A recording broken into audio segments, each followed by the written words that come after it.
right-hand wall. Oh yeah, let me go. Oh, cool. Yeah, there's all sorts of Oh, stuff. wow. Oh, wow. That's amazing. So you can come anytime. Yeah. Vanina, Where I is love this? it. Where are you? 4 Howard Street. Is this in Burlington? Yep. Okay. Okay. I like to paint pastels too. Oh, awesome. Yeah. Yeah. Good way to get through all this. I would show you some of my pastels. It was a little complicated to get them up right now. They're kind of tucked away. Yeah. Yeah. Thank you for showing. Yeah, thanks for asking. Yeah. Thanks for practicing in your studio. Hi, Maureen. Hi, Rachel. Here. Hi, Do we Ramon. all sound like baritones? Oh, yeah. Were you hoping it was just you? No, I was hoping it was everybody. Yeah, but it's totally cool. Oh, Isaac's leaving. Isaac's like, I've got to get out of here. All right, cool. I'm gonna mute all of us. We'll do the opening chant, 3 A's, 3 B's, primary, no problem. Come and go as you please. Have your coffee and your kitty cats next to you. And I remember your dog's name, Amelia. It's Sprinkles. Oh, cute hoodie. Very cute hoodie. All right, we're all cute. Hi, Maria.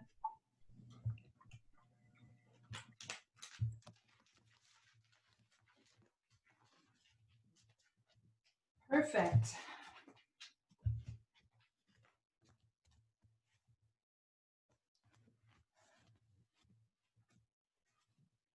Great. All right. Opening chant, inhale. Vande Gurunam Charanara Sandara Shita Swatma Sukhavabode Nishreyase Jangali Kaimane Samsara Hala Hala Moha Shantiye Abahu Parusha Karam Shankrachakrasi Darinam Sahasra Shirsam Shvetam Pranamami Patanjalim.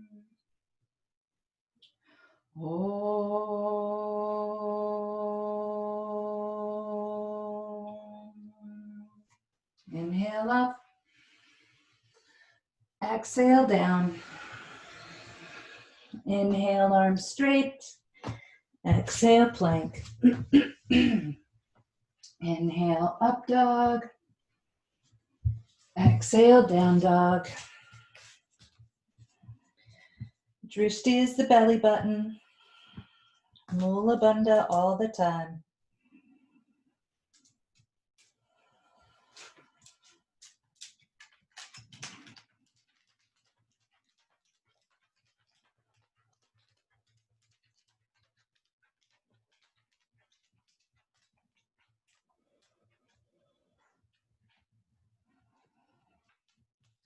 Next inhale, walk or jump. Exhale, fold.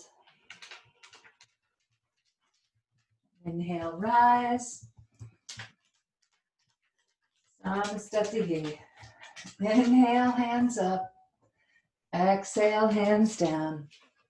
Inhale, arms straight. Exhale, plank.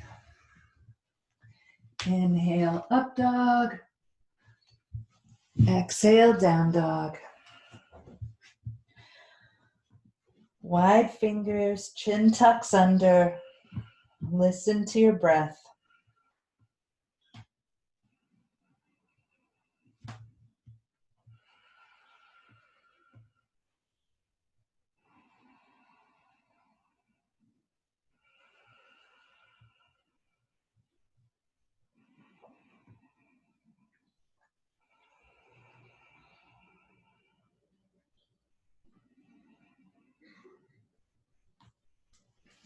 Next inhale, walk or jump.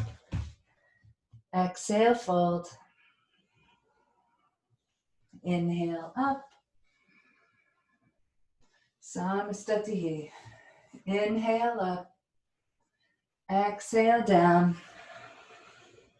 Inhale, arms straight. Exhale, plank. Inhale, up dog. Exhale, down dog. Hands back up a little bit. Be super sweet to your hamstrings. We might need them later for shoveling. Steady drishti, steady mula bandha.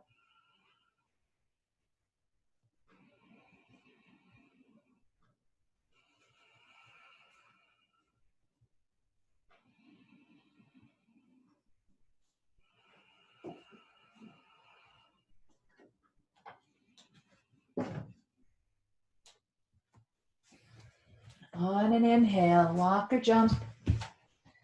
Exhale, fold. Inhale, up. Samastatihi, bending the knees. Inhale, up. Exhale, down. Inhale, arms straight. Exhale, plank. Inhale, up dog. Exhale, down dog. Right foot.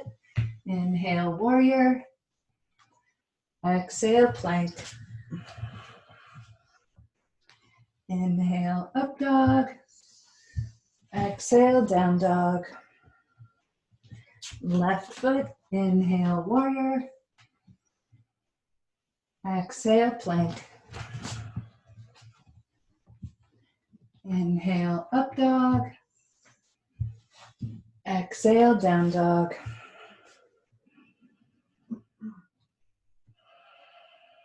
Strong mula bandha. Steady drishti.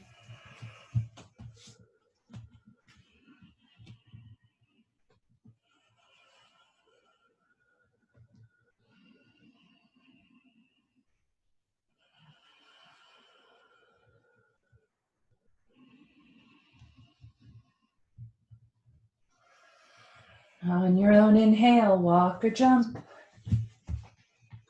Exhale, fold. Inhale up, knees bend. Samastatihi. Inhale, knees bend. Exhale, hands forward. Inhale, arms straight. Exhale, plank. Inhale, up dog. Exhale, down dog. Right foot. Inhale, warrior. Exhale, plank. Inhale, up dog. Exhale, down dog. Left foot. Inhale, warrior. Exhale, plank. Inhale, up dog. Exhale, down dog. Listen to your breath. Strong quads, strong bandhas. Mula bandha and the drishti make a continuous loop.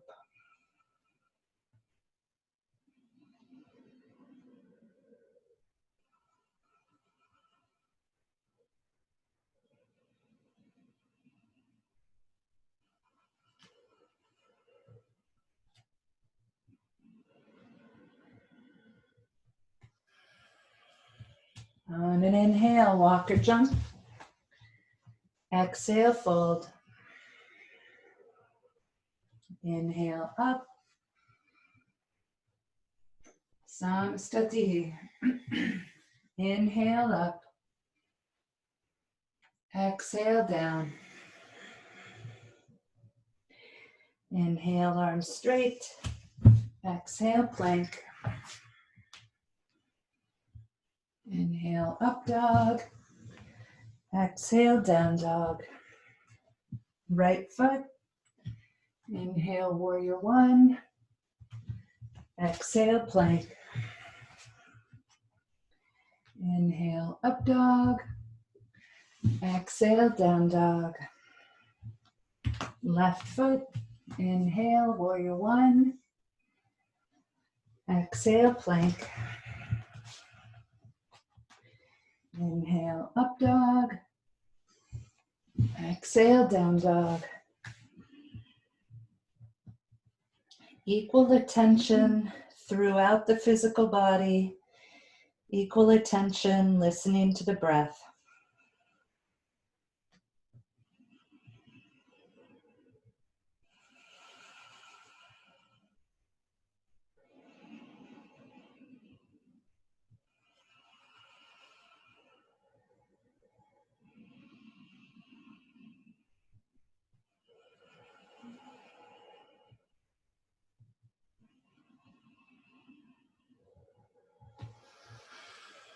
Next inhale.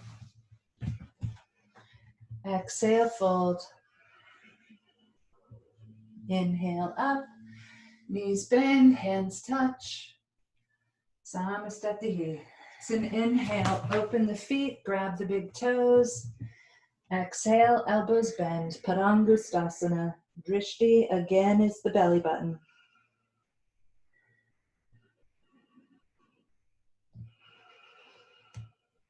Listen to the breath.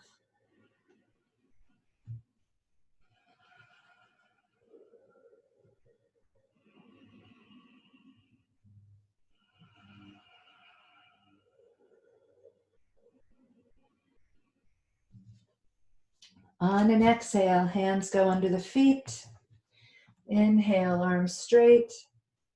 Exhale, elbows bend, Padahastasana. Drishti wherever you need it. Traditional drishti is the belly button.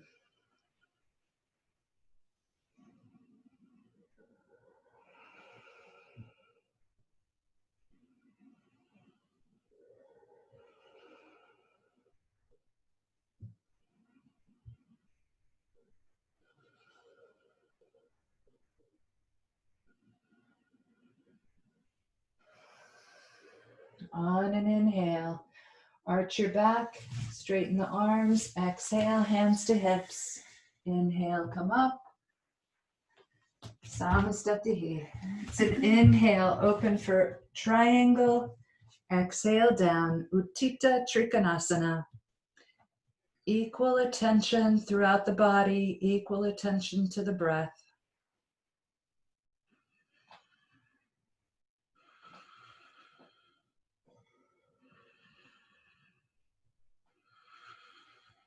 The back side of the spine is super open.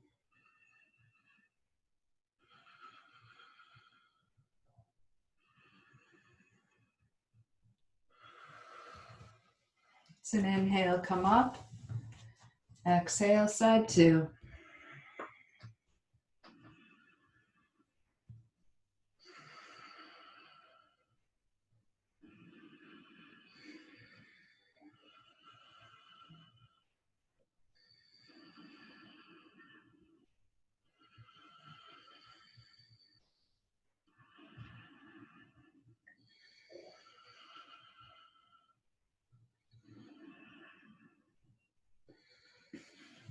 It's an inhale to rise, windmill over, exhale down, Parivrtta Trikonasana, rotated triangle. Mula Bandha, nice drishti, equal attention.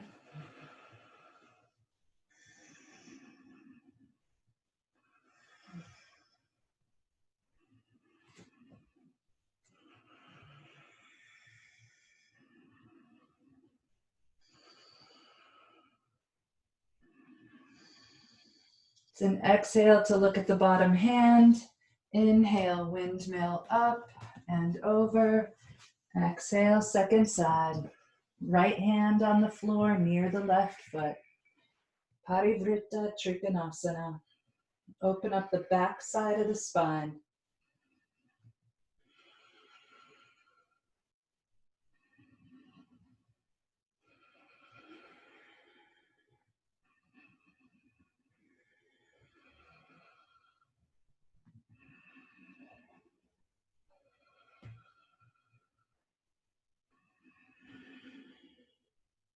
It's an exhale to look at the bottom hand. Inhale, windmill up and open. Samastatihi. Extended side angle. Inhale, open. Exhale, down. Utthita Parsvakonasana.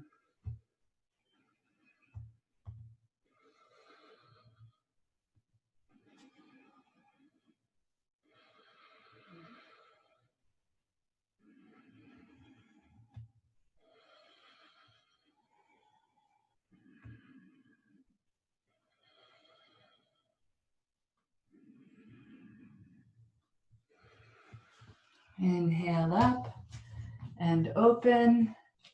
Exhale, side two. Utthita Parsvakonasana. Equal attention throughout the whole system.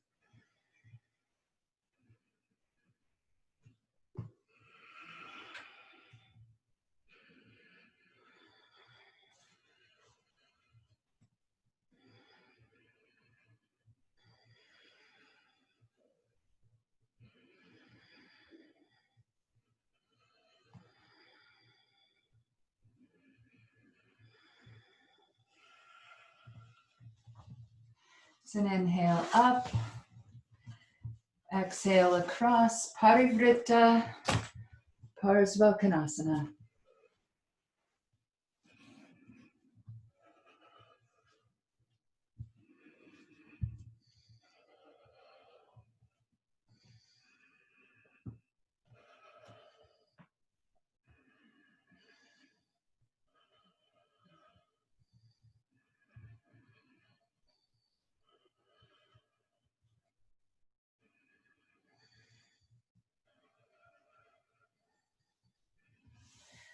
Windmill up and over. Exhale, side two. Parivrtta Parsvakonasana. Equal attention. Strong Mula Bandha. Listening to the breath. Steady drishti.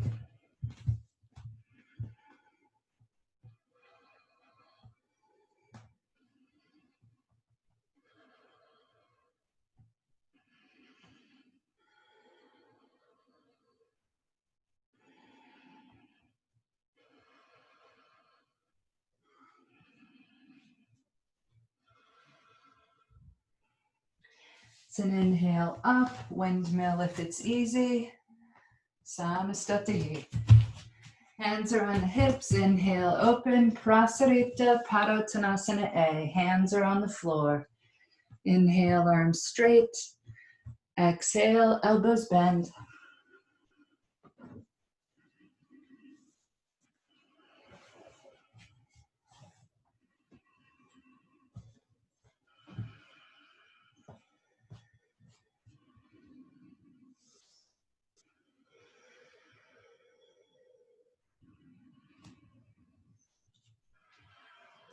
It's an inhale, arms straight. Exhale, hands to hips. Inhale, come up. Exhale, look forward. Inhale, arms open. Exhale, hands to hips. Inhale, look up. Exhale, fold. Elbows stay close together. Either chin tucks, drishti is the belly button, or head to the floor, drishti is up toward the belly button.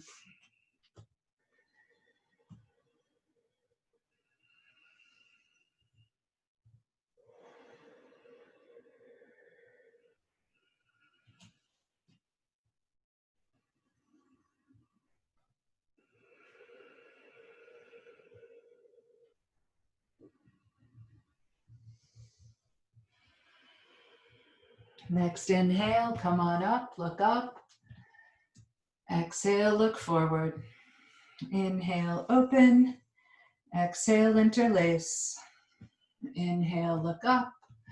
Exhale, fold. Listen to the breath. Notice how the different shoulder positions affect the pitch of the breath.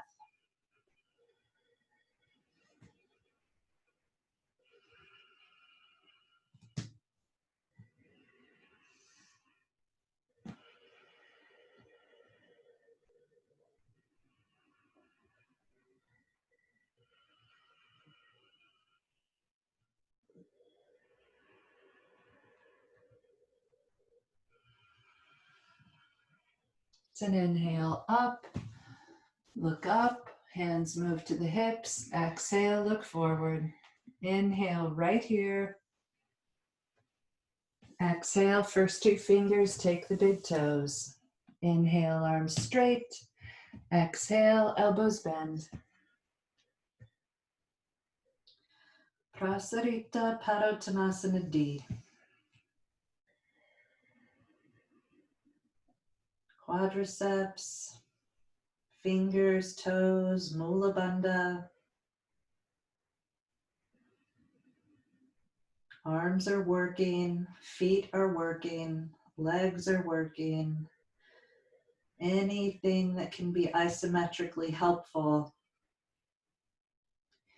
is pitching in. It's your own inhale. Arms come straight. Exhale, hands to hips. Inhale, come up. Samastatihi. Hands up the back in prayer or any other position that you like. It's an inhale open, exhale down. Head to the knee on the right leg. Parsvottanasana.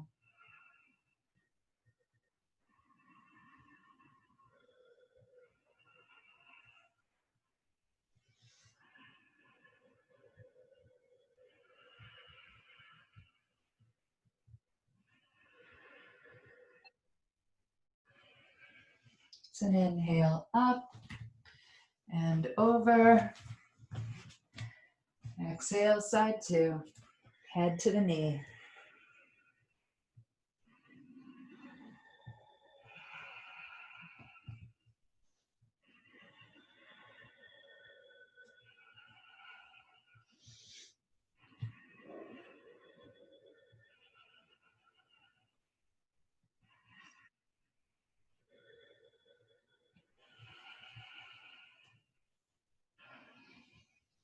It's an inhale when you come up and open.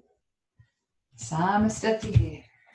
Inhale, first two fingers, pick up the right big toe. Exhale, chin to the chest or head to the leg. Uttita Hasta Padangustasana. Inhale makes sound just like the exhale.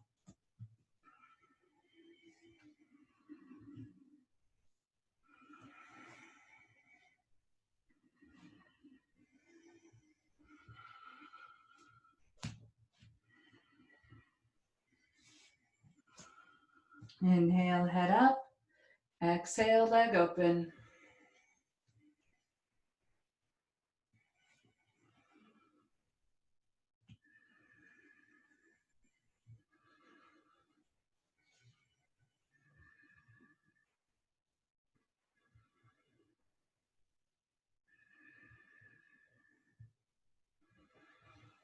Inhale, leg forward. Exhale, touch. Inhale, head up. Exhale, leg floats.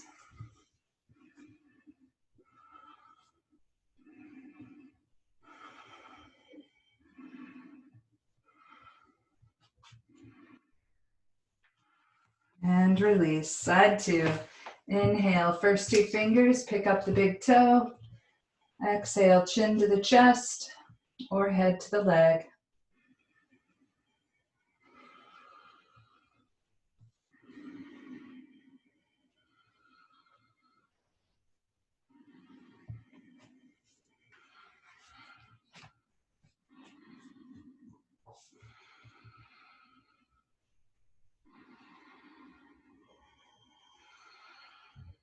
It's an inhale, head up.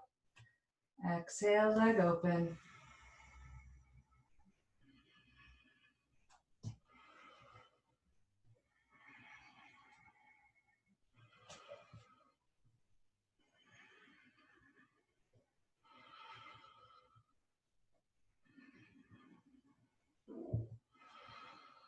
Inhale, foot forward. Exhale, touch. Inhale, head up. Exhale, leg floats.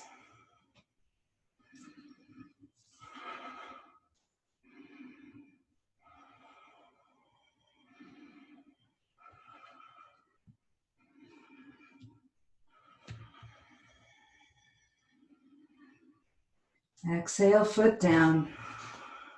Inhale, right leg up, standing half lotus. Ardha Baddha Padmottanasana. Ardha Baddha Padmottanasana.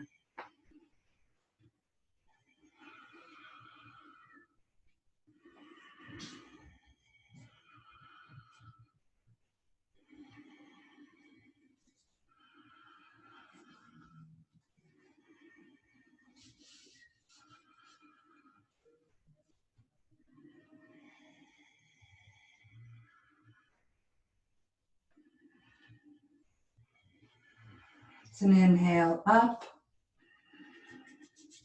Exhale, feet together. Side two. Inhale, foot up.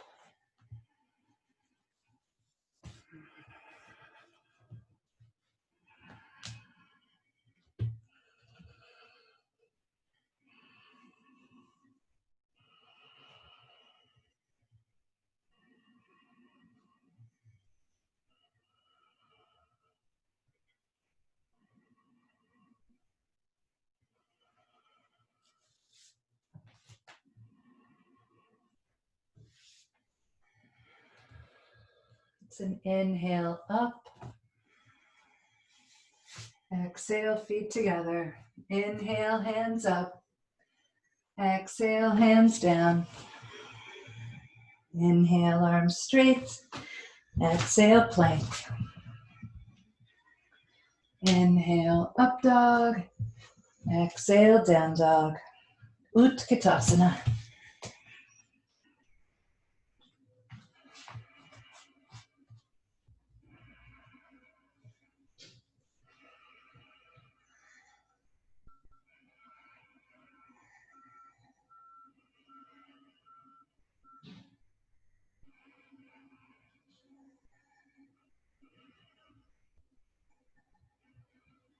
It's an exhale, hands forward. Inhale, arms straight. Exhale, plank. Mula Bandha's always on. Warrior one. Virabhadrasana A.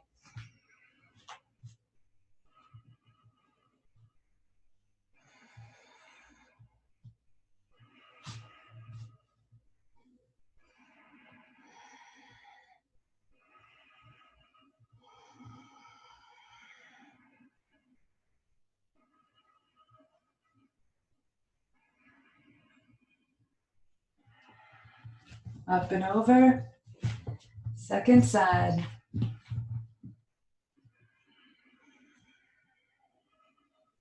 Feel the whole body equally. Feel the breath. Listen to the breath.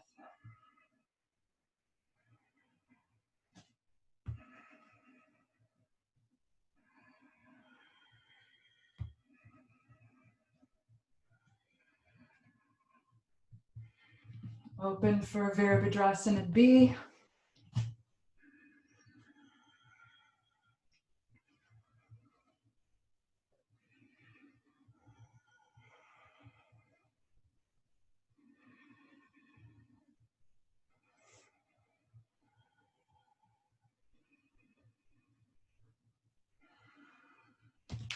Up and over, side two.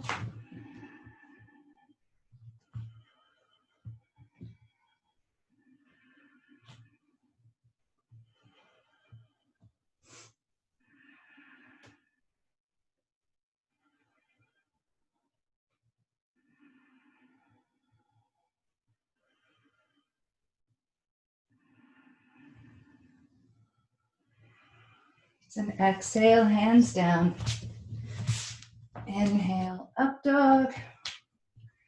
Exhale, down dog. Inhale through jump, Dandasana. Feet are flexed. Nice, Erica.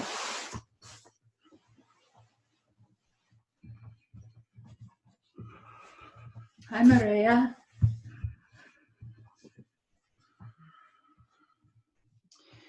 Chest is lifted.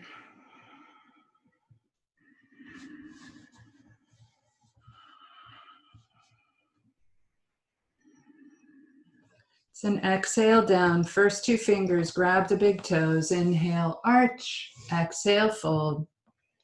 Paschimottanasana A. Oh, Cami.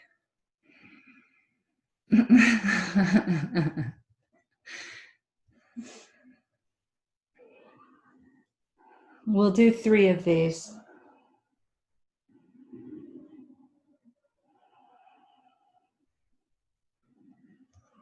Whatever you like for your second hand position, switch it on an exhale. Inhale, arch. Exhale into the posture.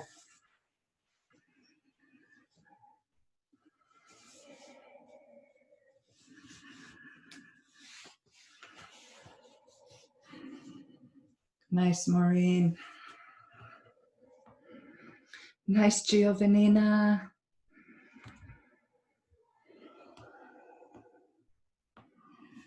Switch your hands for the third one on an exhale. Inhale, arch. Exhale, fold in. Nice, Isaac. Beautiful.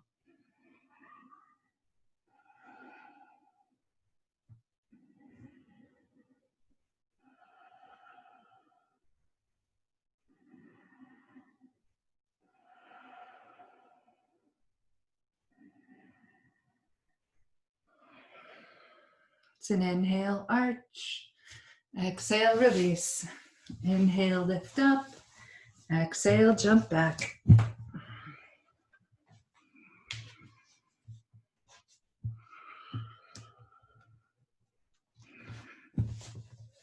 Purvottanasana, intense beast.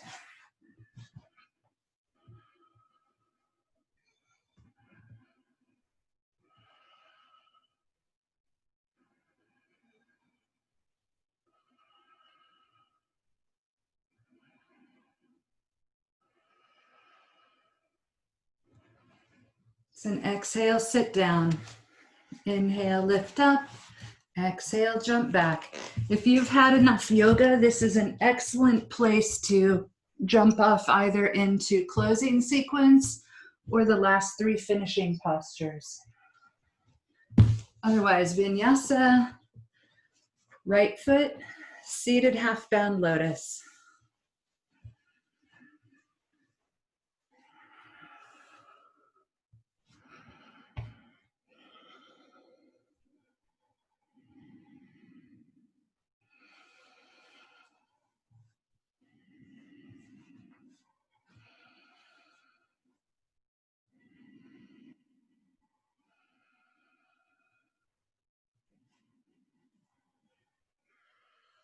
It's an inhale, arch.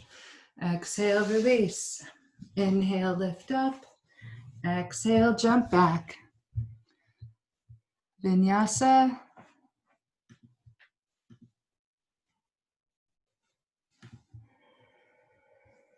Side 2.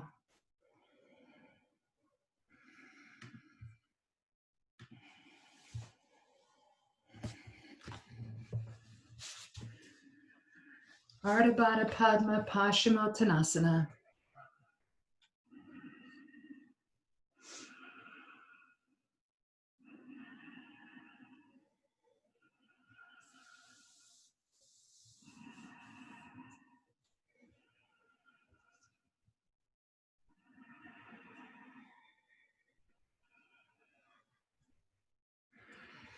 It's an inhale, arch.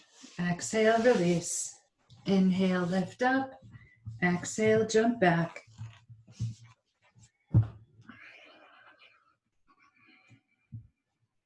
Trianga Mukha Ekapada Paschimottanasana. Right knee folds, left leg is extended. Internal rotation on that hip. The exhale on Ujjayi is where you build up power. The inhale is where you build up cleanliness. Sorry, there might be a better word for that. Purity.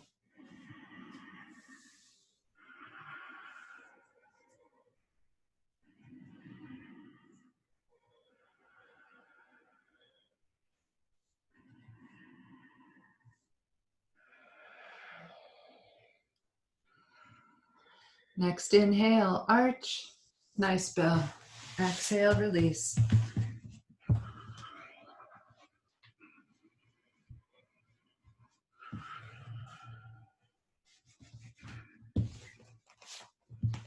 Triangamukha Ekapada Paschimottanasana, side 2. Left knee folds. Beautiful. Nice, Gina.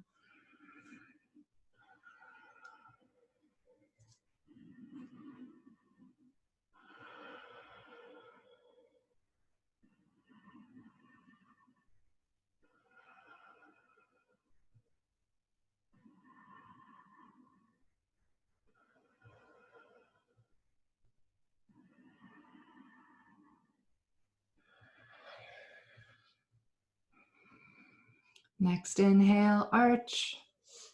Lovely, lovely.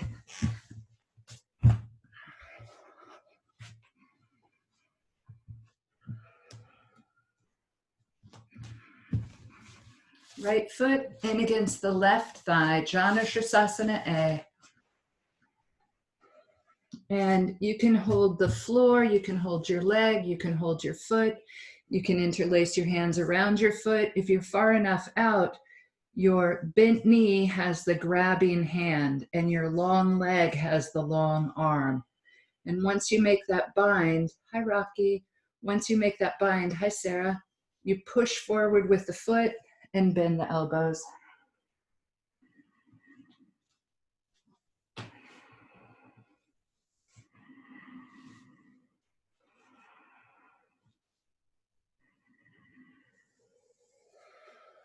On an inhale, arch. Beautiful. Exhale, release. Take your time, take your vinyasa. Oh my gosh, Emily, you're so funny. I love you so much. I was going to say you're cute, but instead I said you're funny. Oh, Janusasana A, side 2. Long leg, long arm. Beautiful. The palm flips open, so your superpowers are aimed out in front of you. Beautiful. Nice, Maureen.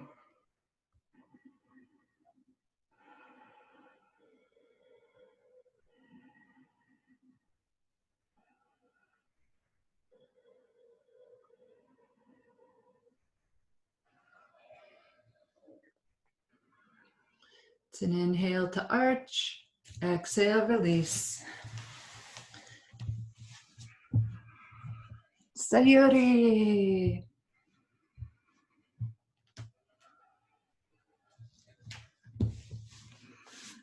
Janu Sirsasana B, sit down onto your right heel.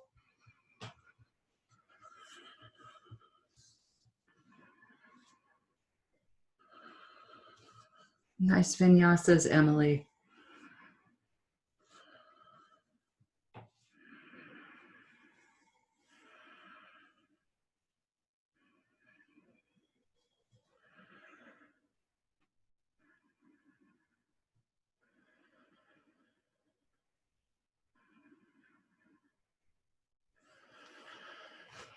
It's an inhale, arch. Nice, Maria. Exhale, release.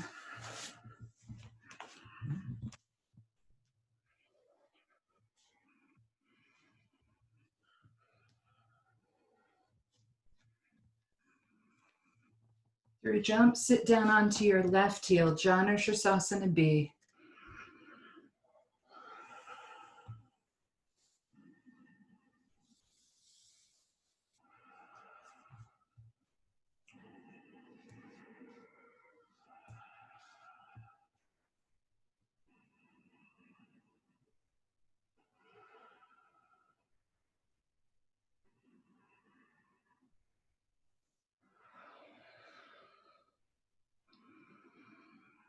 Next inhale, arch.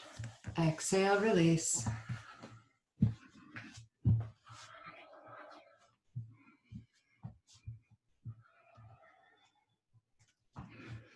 We did primary Thursday, we did primary Friday, We're doing primary today. 3 primary practices in a row for me.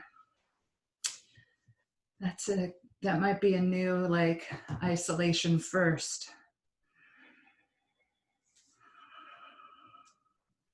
Nice, Maureen.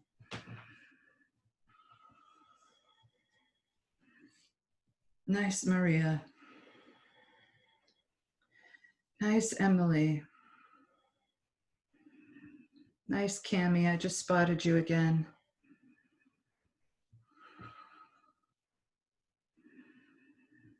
Rachel, Rachel. It's an inhale, arch. Exhale, release.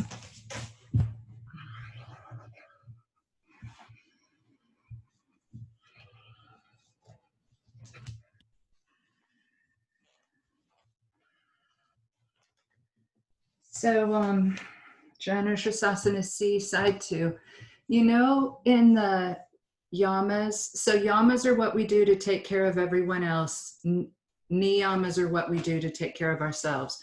So truthfulness is on the taking care of everyone else. And you know what I think about that? I think that truthfulness, I think that if anyone can be truthful, because it's such a shortcut to just make it easier and like sacrifice some truth. Plus, sometimes it's funny. Anyway, I'm already defending non-truth while I'm trying to talk about truthfulness. That's really funny. Inhale, arch. Exhale, release. So anyway, I think that through truthfulness, we become psychic. I think that truthfulness is actually like the prep work for psychic ability. Right knee up, Marichasana A. Not being distracted by anyone talking. Listen to your breath. The inhale, the inhale is as important as the exhale, and the whole body is equal. Equal awareness throughout the whole system.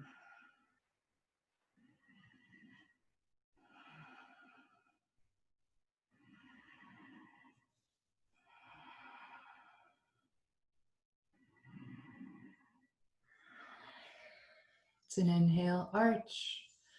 Exhale, release.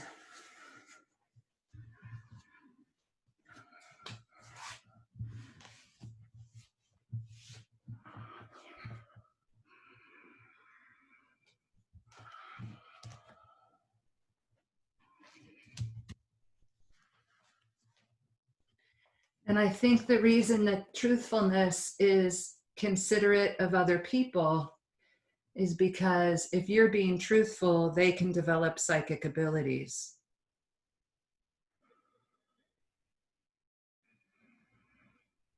And sometimes the beginning of developing psychic abilities is really annoying because someone, especially teenagers, will say, I knew you were going to say that. And they're not trying to be assholes. They're just trying, I know, I almost did C also, but then I switched it to A because that's what we're actually on. But C is a good posture. Inhale, arch. Anyway, teenagers aren't trying to be assholes. They're just thrilling in the fact that they really did know what you were going to say. And they're helping our self-awareness through pointing out how repetitive we are. Because sometimes it's psychic and sometimes it's just me saying the same thing to the same situation, which isn't fresh. Nice Titibhasana over there in Stowe, in Waterbury. Very high stepping. Marichasana B.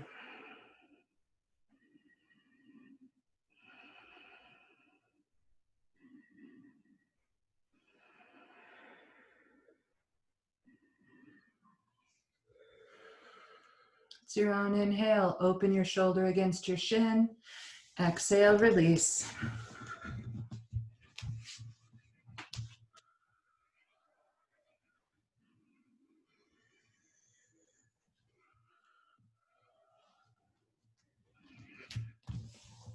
Marichasana B, side 2, right foot half lotus or tucked.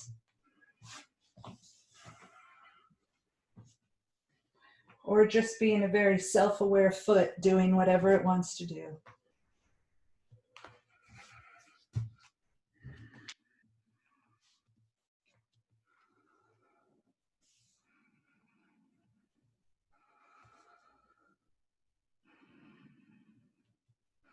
Nice, Maureen.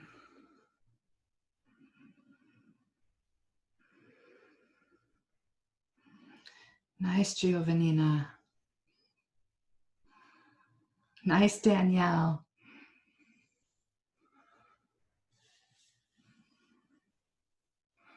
It's an inhale, arch. Exhale, release.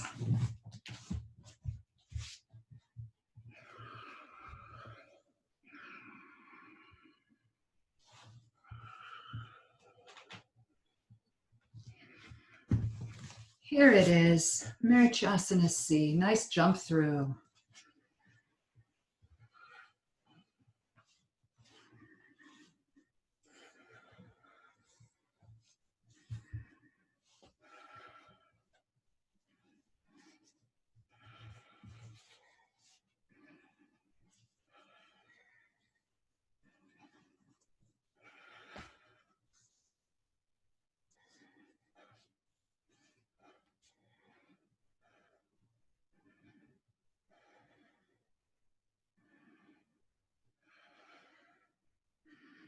It's an inhale to look forward.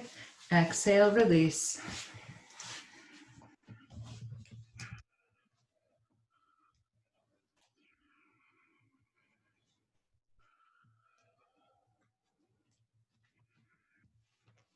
Side 2. Marichasana C.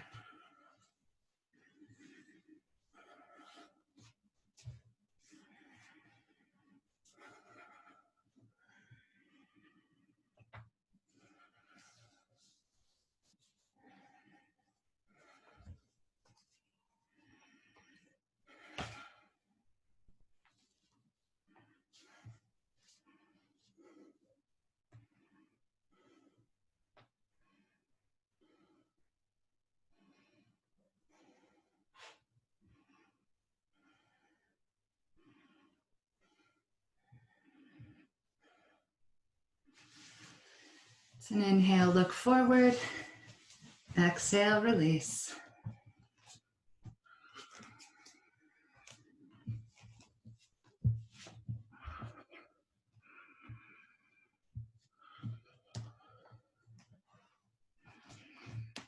Marichasana D, left foot half lotus or folded, right knee up, twist across.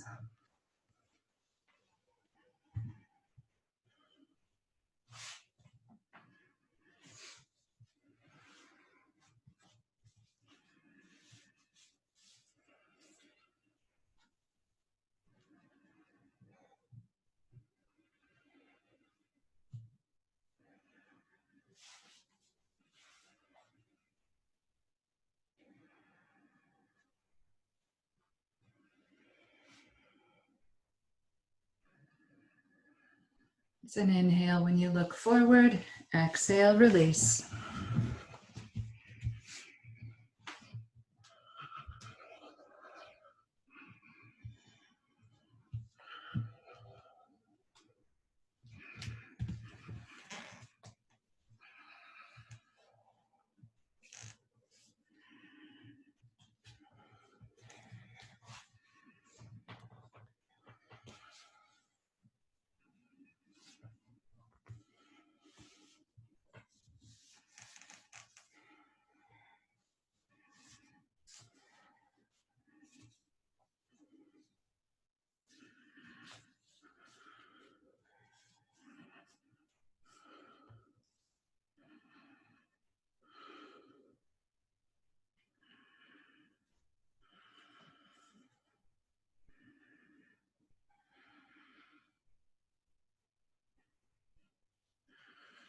It's an inhale, look forward.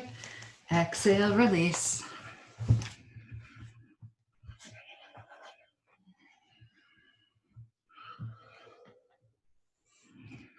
Navasana, boat posture.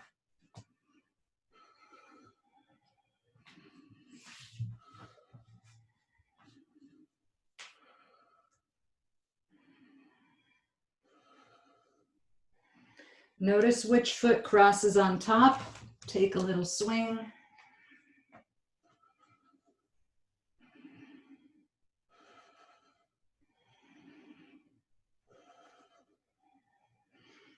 Opposite foot on top. Take a little swing.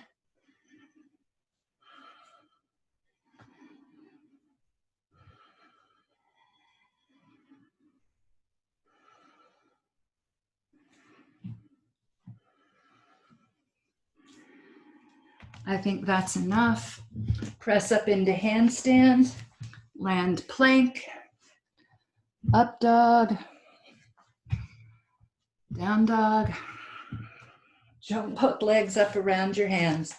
I know, Bill, I spent years doing 3 boats.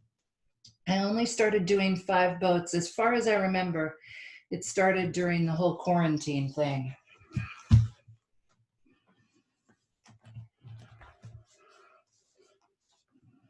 Bhujapidasana.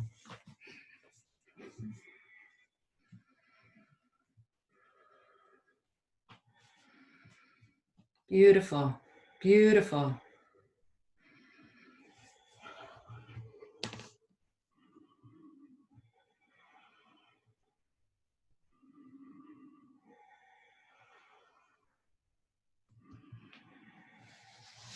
It's an inhale up and open.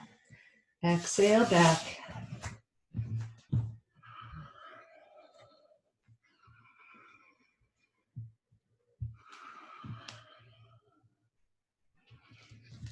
Kurmasana.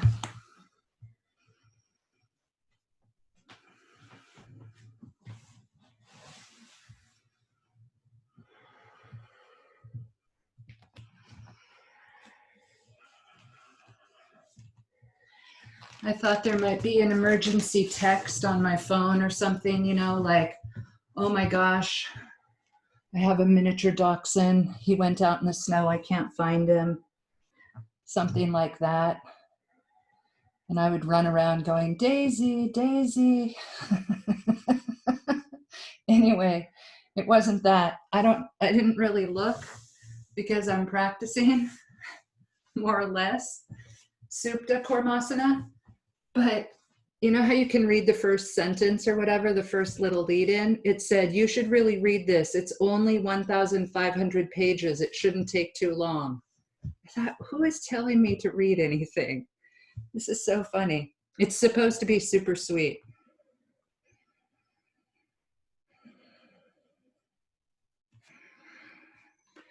I have a book on cannabis I'm going to read. I have a book on surfing I'm going to read. I have a book on Vedanta stories I'm going to read. I have a book on Hawaiian mysticism I'm going to read. So whatever it is, it's at the bottom of that list. Beautiful. Take yourself out. I hope you're near a window and that a lot of the time your drishti is the snow.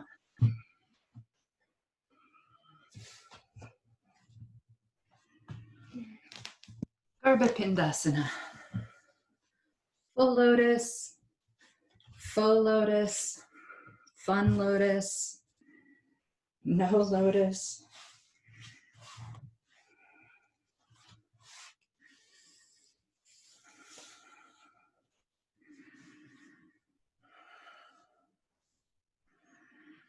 When I see people use 100% of their arm strength to get their legs in lotus, I often cringe.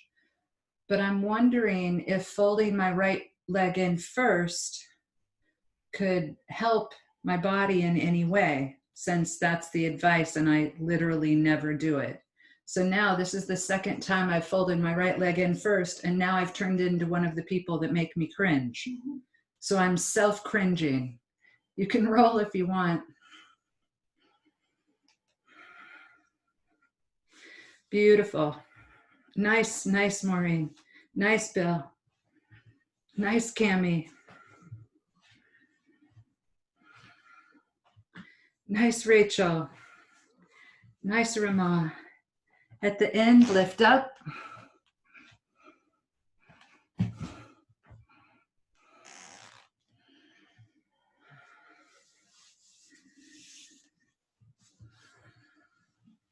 Vinyasa. Yes, nice, Isaac. Baddha Konasana.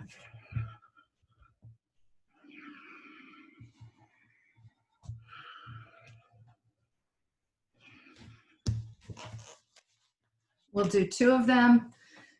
So whatever 2 you'd like to do.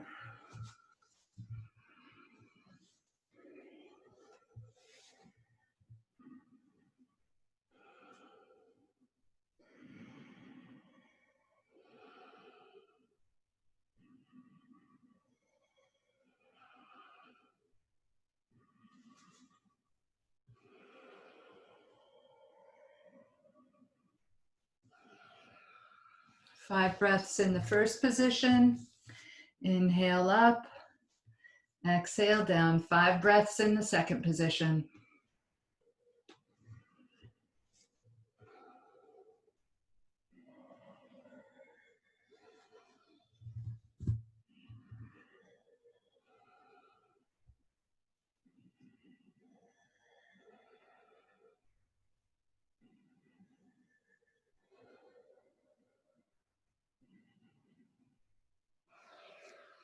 It's an inhale up. Exhale, release. Upavishta Konasana. Wide leg.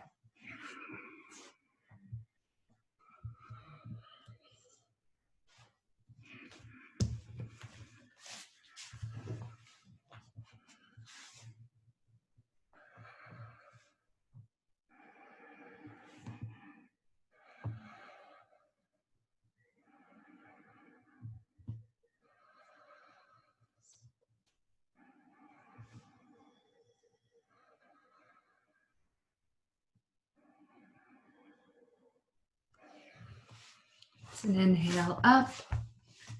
Upavishta Konasana B.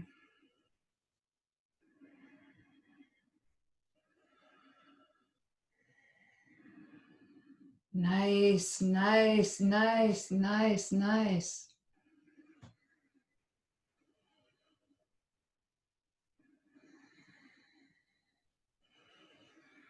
Extremely optional vinyasa. Supta Konasana. Wide leg on the shoulders.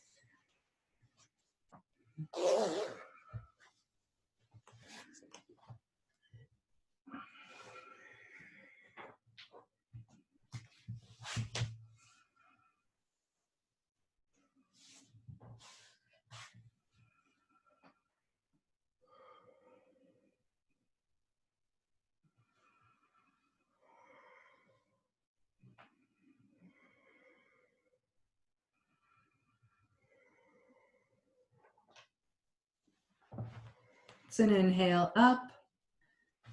Exhale, land. Nice. Yes, yes, yes, yes. We can do Ashtanga.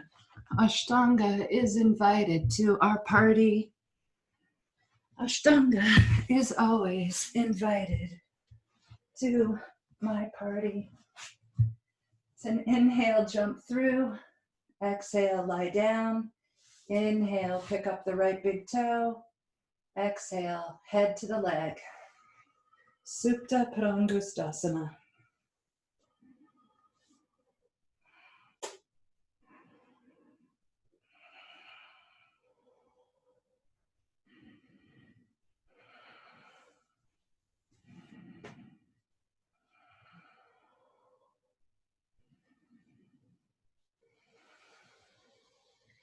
It's an inhale, head down.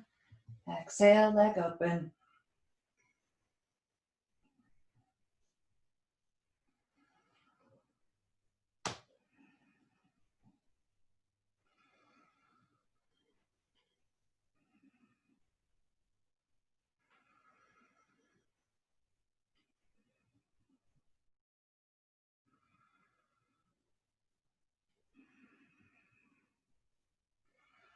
Inhale, leg up.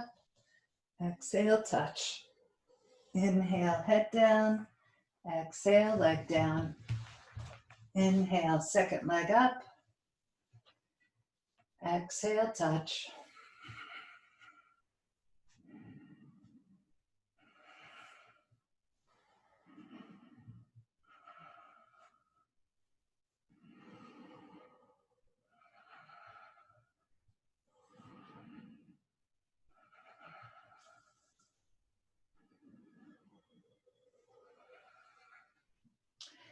It's an inhale, head down.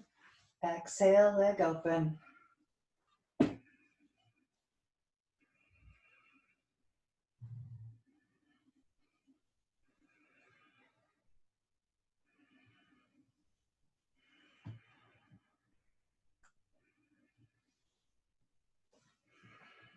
Inhale, leg up. Exhale, touch. Inhale, head down. Exhale, backward somersault. Roll over, chakrasana.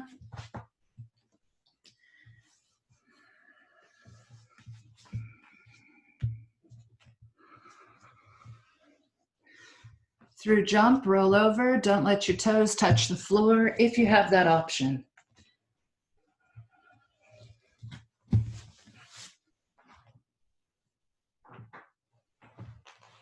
Grab them, roll up. Ubaya Parangustasana. Arms are straight. Maybe legs are straight. Head hangs off the back. Mula Bandha. Nice Ujjayi. Easy drishti.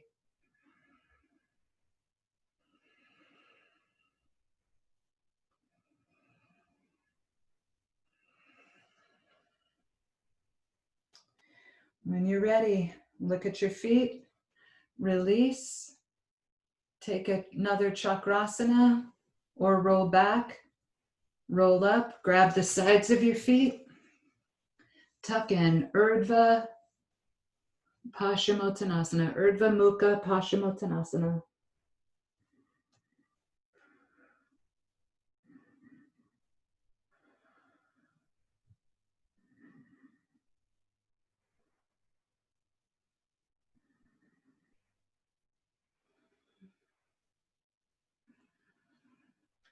After 5 nice breaths there, it's an inhale, arch, exhale, release. And again, optional chakrasana, regular vinyasa through jump, lie down onto your back.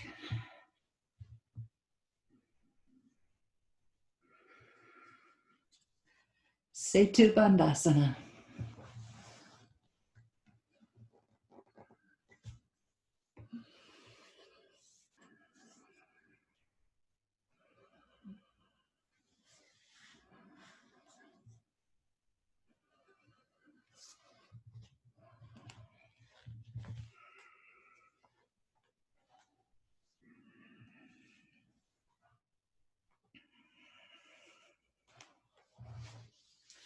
Optional chakrasana.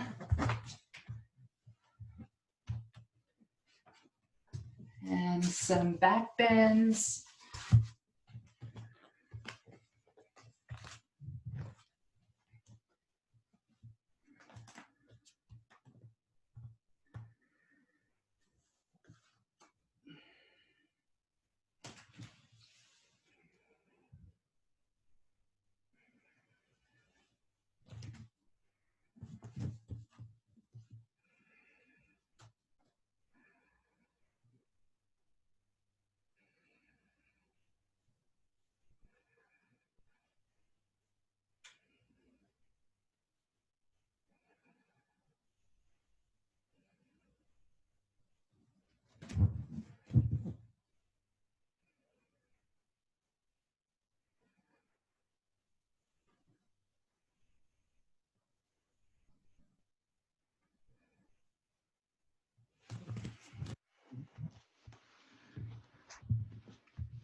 Nice, Maureen.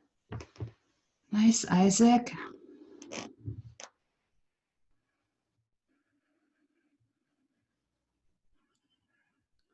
Daisy. Callie Daisy.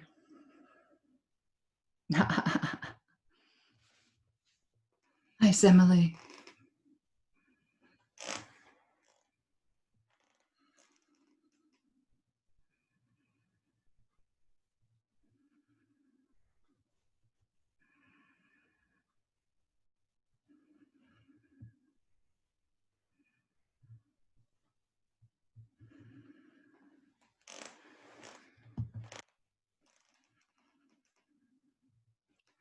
I just took a picture of Setu Bandhasana that David Williams does. I'm going to add it to the Instagram story. He has his arms crossed and they're kind of open.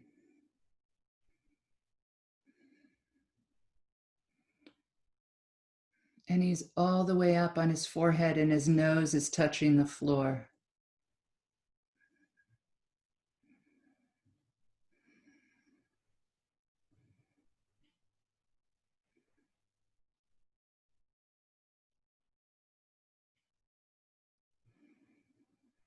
All of the back bends that you want.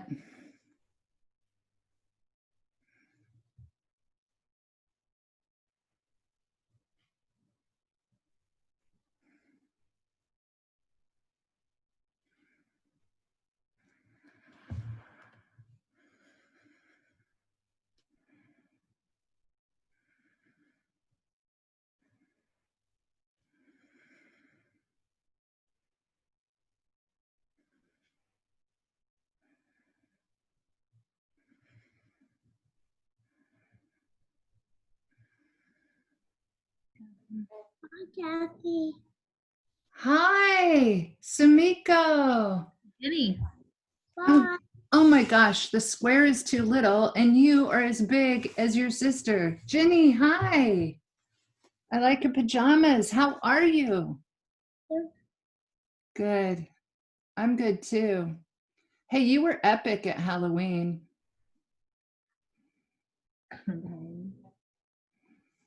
Yeah. We're going to sign off. I love you guys. Ginny, I love you. Have a beautiful day. Happy New Year. Happy New Year. Happy New Year. Happy New Year. Bye, Sayuri. I love you.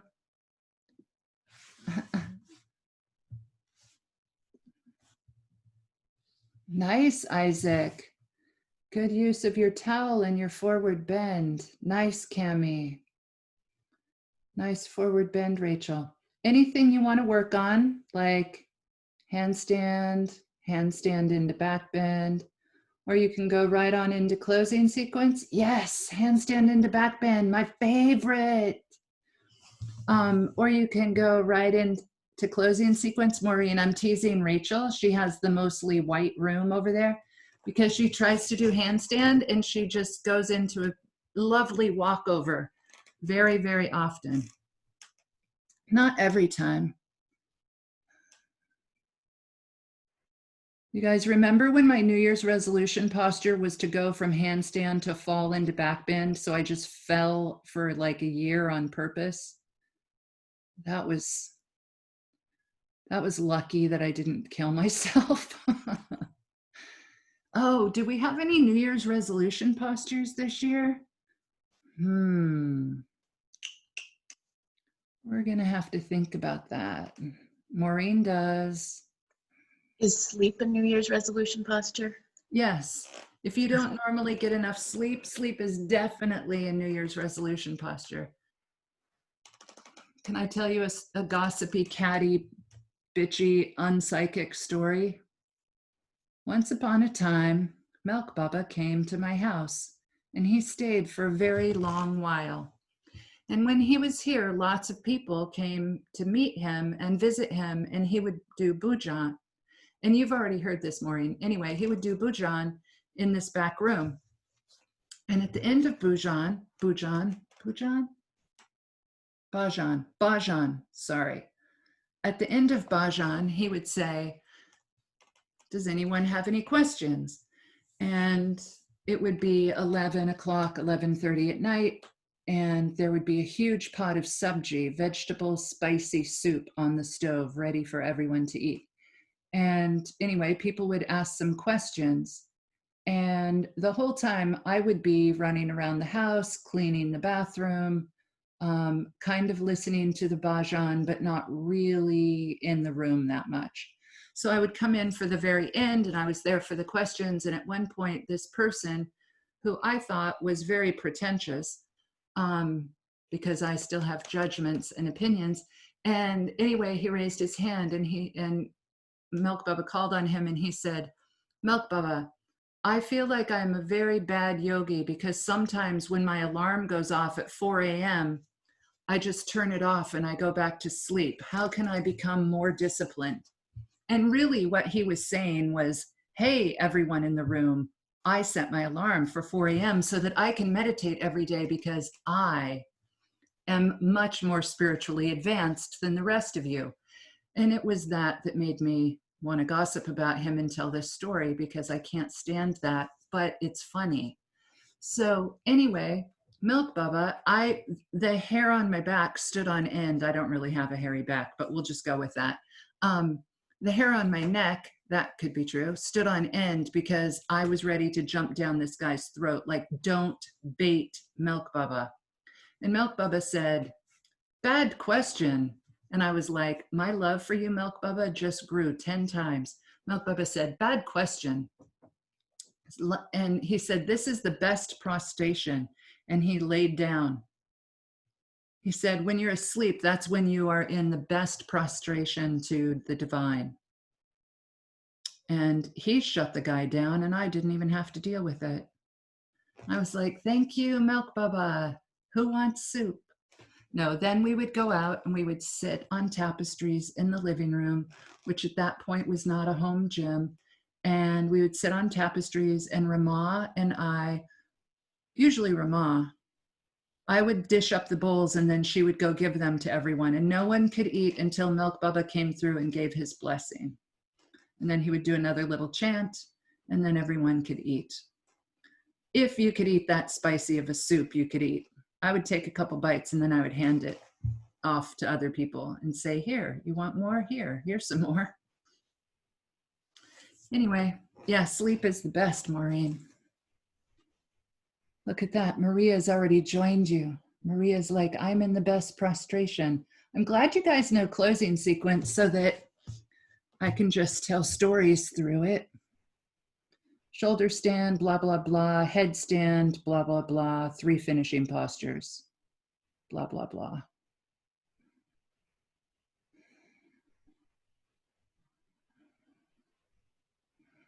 Rachel, Rachel, Rachel, Rachel.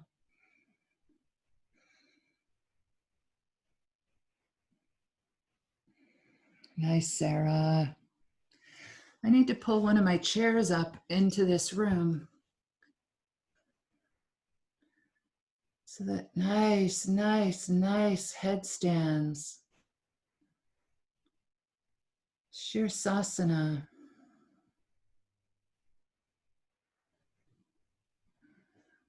Isaac, I can see you in the mirror. Oh my gosh, that's so cute.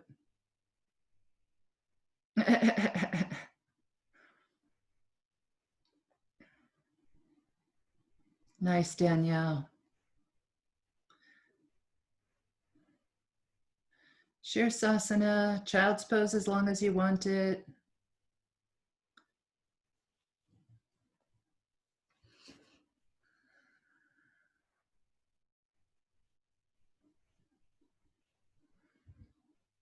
Nice, Gina. Yes, Emily, Emily, Emily, Emily. Other leg, other leg, other leg, other leg. Yeah, yeah, yeah, yeah. Your shoulders are so smart. Your hips and shoulders are like, we have totally got this. Yes. Nice job. Very disciplined. When you land, that leg that touched the wall, or I don't know that there's a wall there, the person, that leg that touched Bigfoot, when you land, try to land it as high as you can. Because your body's smart enough to do that. Yes. Isn't that efficient and tricky? Oh, you are so efficient and tricky. So when I was in Thailand, this one monk called me clever, and I thought that it was the greatest compliment on earth. So then fast forward, like, I don't know, 25 years, and I was messaging with my little brother in Nepal, which I'm gonna from now on call our little brother in Nepal. So anyway, I was messaging with our little brother in Nepal, and at one point in the conversation, this was a couple months ago, I called him clever. I was listing like all these good abilities, you know, you're smart, you're strong, you're capable, you're clever. And he liked everything I was giving him except clever. He took such offense to it. He was like, I am not clever. I am a good person. I am Buddhist. And I was like, well, in American English, or at least where I come from, clever means that you can figure things out. Like it's a compliment because and I didn't want to use the word tricky. If clever wasn't good, tricky was only going to be worse. Anyway, I tried to explain to him what I meant by the word clever. And then I never called him clever again, just to make it simple. But anyway, it made me think, I wonder if that Buddhist monk was insulting me. And I took it as a compliment. because my little brother, Bai, he's Buddhist, and he took clever as an insult. I mean, different country, but I didn't get the vibe that the Buddhist monk was insulting me. I got the vibe that the Buddhist monk was fine with me. Anyway, bye, Cami. I love you. I'm glad you're feeling better, your wrists. Thank you so much. Yeah, thank you. Doing great. Yoga's been the best thing for it. Awesome. Happy New Year. You too. I'll see you soon. Okay, love you. Love you too. Love you, Rachel. It's 10:25. Let's take a 5-minute break and then we'll come back and chat it up. And you're welcome to go do whatever you want to do. But if you're going to stick around for the chit chat, I'm going to warm up a cup of hot chocolate.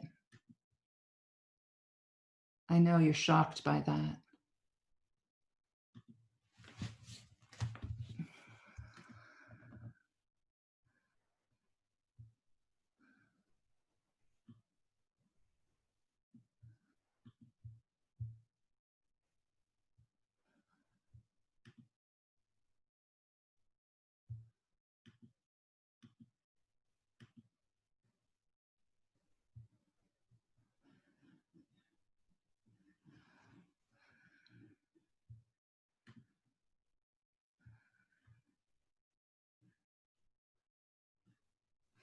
Oh, I might be able to use that.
Yesterday, I made cinnamon rolls out of pie crust.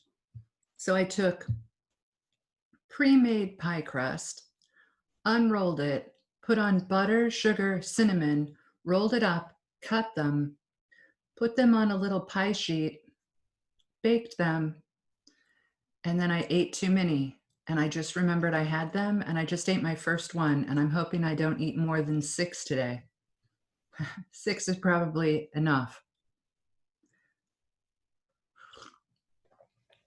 Or 6 might be what I ate yesterday, but I ate them all at once. And I don't usually, like, I do drink a lot of maple syrup in my hot chocolate, but I don't usually eat sugar. So I think maybe to eat that much sugar, my body was like, what are you doing? And by my body, I mean particularly my stomach was like, don't know about that.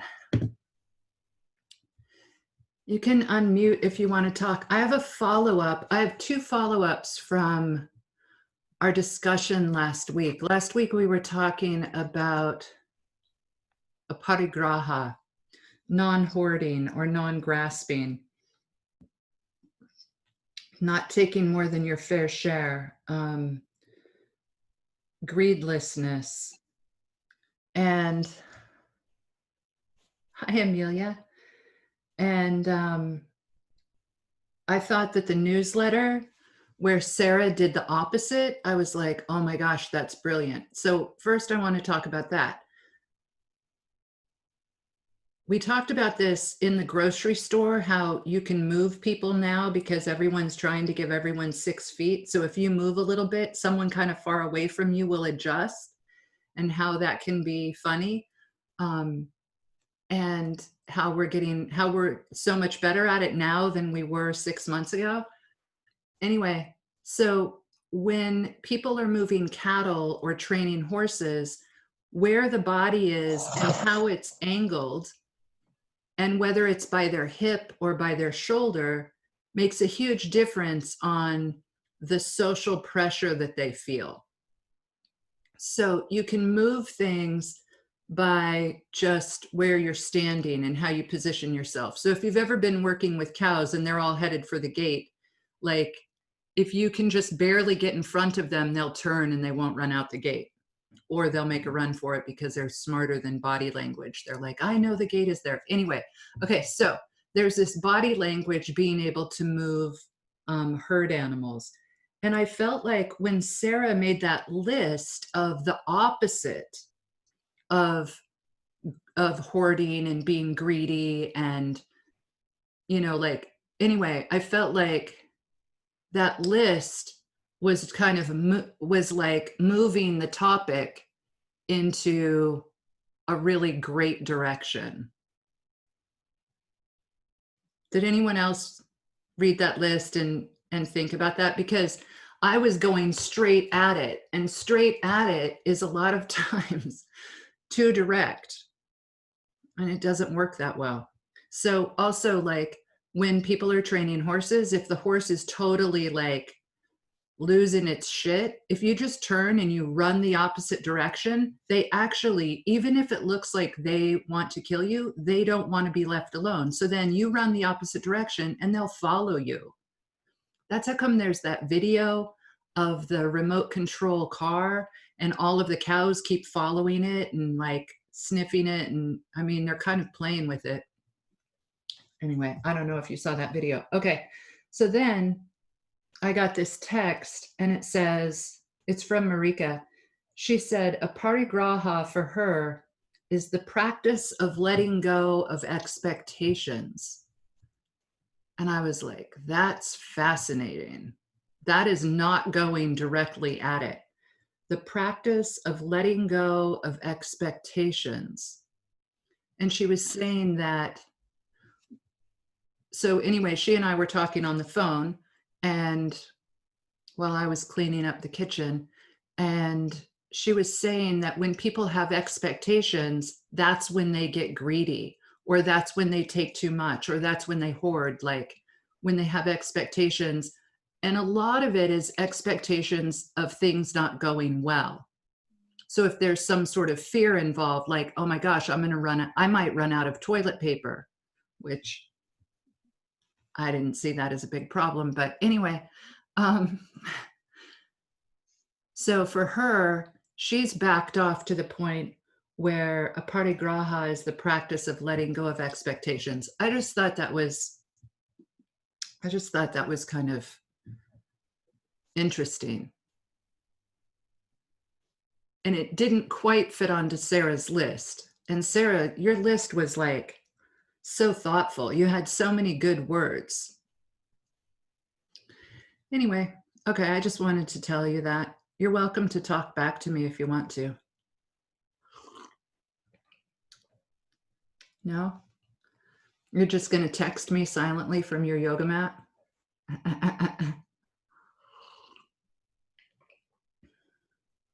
So how, I didn't read the newsletter, but how do you spell this?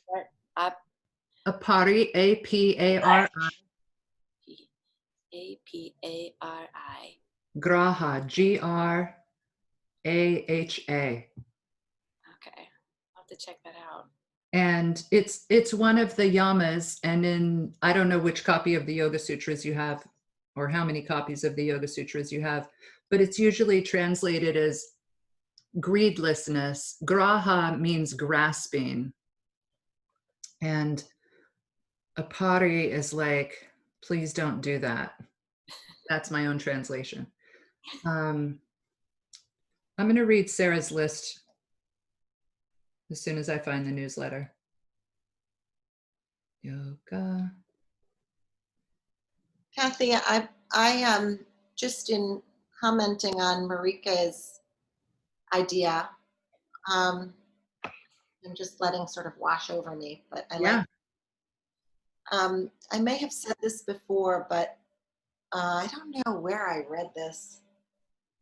It was a psychological science journal article or something. So everybody at this point has heard about the reward centers of the brain, like, oh, you know, when you go shopping, your reward centers light up if you're into shopping, or if you're into ice cream, your reward centers light up. And actually what the research has shown is that that system in the brain activates in anticipation of a reward, not in receiving reward. So if you're thinking about the ice cream, that's when your brain gets super excited and you know it's coming, but that it's not in consuming that ice cream or in, you know, making the purchase. And it makes sense to me in thinking about, because it's that anticipation that drives so much of our behavior, including, I think, that grabby greediness. And that just sort of aligns with what Marika is saying, that if you can let go of that expectation or anticipation, essentially, of what something is going to do for you, what a thing that you're going to eat is going to do for you, or a thing you're going to buy, or whatever it is, a person you're going to see, vacation you're going to take, that if you can let go of that anticipation or expectation, it makes sense that, you know, you don't get this flood of yum in your brain. So anyway, that's all I have to say. Yes, please read the list. I like it. I have a feeling you guys are getting feedback from my computer. So when I'm not, you're not? No, I'm not anyway. Really? Here, can I do an experiment? Am I louder right now? Yeah.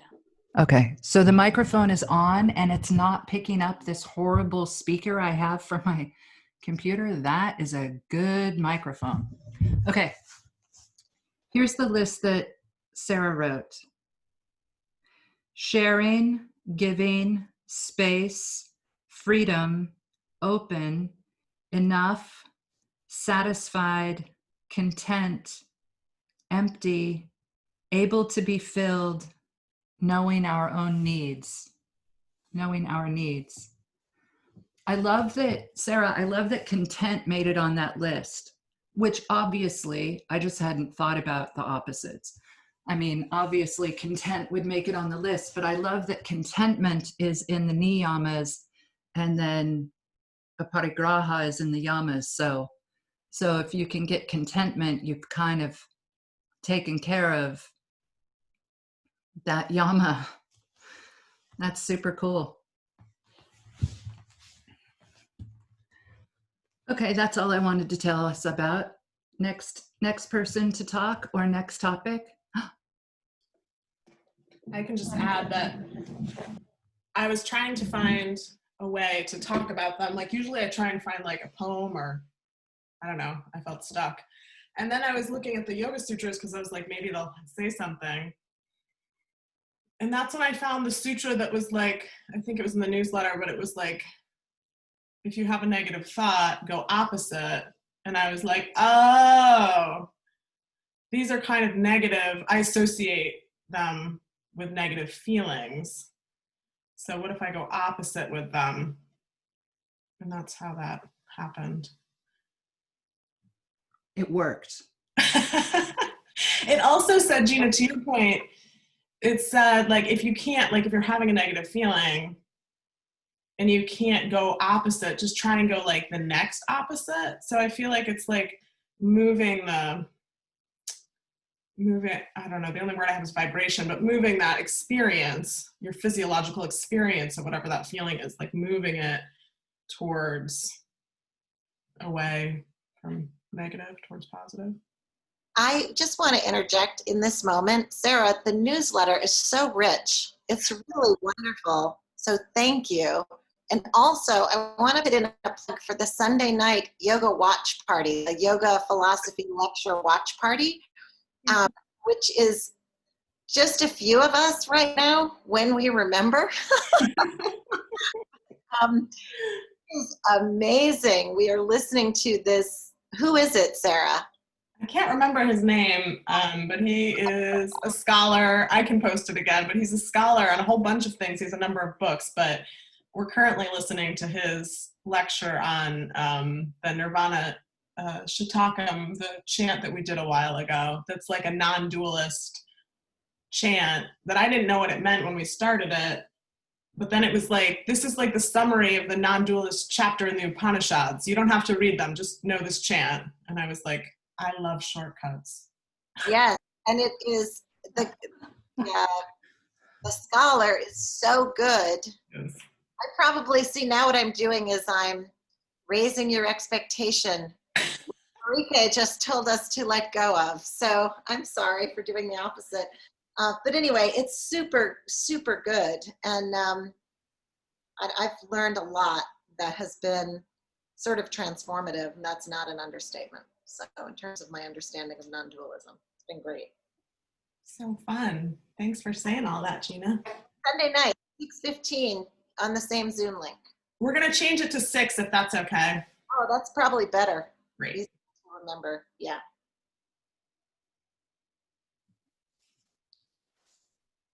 Isaac, did you have something to say? Well, I was thinking about what Gina was saying about how new science has revealed that the pleasure center activity really occurs during the anticipation of the reward moment. And I started asking myself question about anticipation of a memory or something the brain has already experienced or something it's never experienced, and how those two would be sort of interpreted differently as far as the reward or the activity of that reward system. But then I also started thinking about Aparigraha and this list that Sarah made, which is beautiful in how it, there are examples of contentment and fullness and lack of need. And I started to think of a version of that being defined as rather than a thing that it is, like contentment, it's like the lack of not having, or like the negation of all the negative things, like fear, or the negation of anxiety, or the absence of fear and the absence of need, which is somehow subtly different in my mind than contentment. Do you know what I'm saying? Like if the experiential vibration or whatever is fear or is greed, then maybe aparigraha is just the absence of the things that would negate it. Totally. Yeah. I think when I got to the place where when I put able to be filled, which seems funny, but I was thinking of like that, like when you let go of, because there was something in it that said bound up when you're bound up. And then, so when you're not bound up and you're free, like you're open to new experiences, whether it's bound up with like positive or negative. Right. That's you and I chatted a little bit on Wednesday. I think it was Tuesday or Wednesday. And it was like the metaphor I came up with in my mind was the difference between being a vessel and being a conduit. And then it's more like being a conduit. That's what I was going to say. I love that. Nice. Thanks for telling us. So just playing with language, not really thinking as much about aparigraha, but just thinking about language. And Sarah, I don't remember which sutra it was that was like, if you're having a negative thought, go the opposite direction, or if you're having negative language in your head, change the language, right? It's almost like the advice, if you're having a negative thought, go in the opposite direction. That sounds like something I should do, like, oh, well, if you can't walk upstairs, practice walking up one, right? Anyway, it sounds like, oh, something I should do. But then when we just move it into language, and it's like, if you're experiencing negative language, try for some neutral or positive language. That doesn't seem like the responsibility is on me. That seems like it's a puzzle. And I can just kind of figure out the other language. So I can change it without it being personal. Sometimes, often, the old texts are interpreted in a way where it's like, this is wrong and this is right. This is wrong and this is right. And then the responsibility is for me to always be right. Totally impossible. But if the responsibility doesn't feel like it's on me, and it's like, oh, do you want to shovel snow? Do you want to play solitaire? Do you want to give the dog a bath? Oh, you're having a weird thought? Why don't you play with that for a second? Like it's just one more activity. Oh, find other words. That's all. Just find other words. And then it kind of gets fixed. I don't know. I was thinking, anyway, I think a lot about language, and there's things that I really try to take out of my current use. And one of them is, I'm sorry. And I will use it if I'm actually sorry. And I'll also use it because I'll also use it if there isn't anything better to say. Because if my friend is not feeling good and I want to be like, oh my gosh, I'm going to come over. I'm going to bundle you up in a blanket, hold you like a little baby, and tell you stories that don't make any sense because they're make-believe. And I'm going to pet your head. Like, really, as an adult, you don't want someone coming over to your house and doing all of that. So it's easier to text and be like, I'm so sorry. Like, you don't feel well, I'm so sorry. And that's so much better than them feeling like I want to come over and breastfeed them, which is honestly a really good solution to not feeling well. But, you know, usually it's people who are like 6 years old and under that get that type of healing.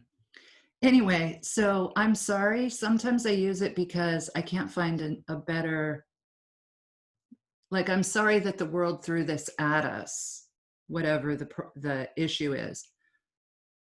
But the smaller I'm sorries, I'm really trying to take those out of my language. And instead, it gets really funny if you replace it with "you're welcome."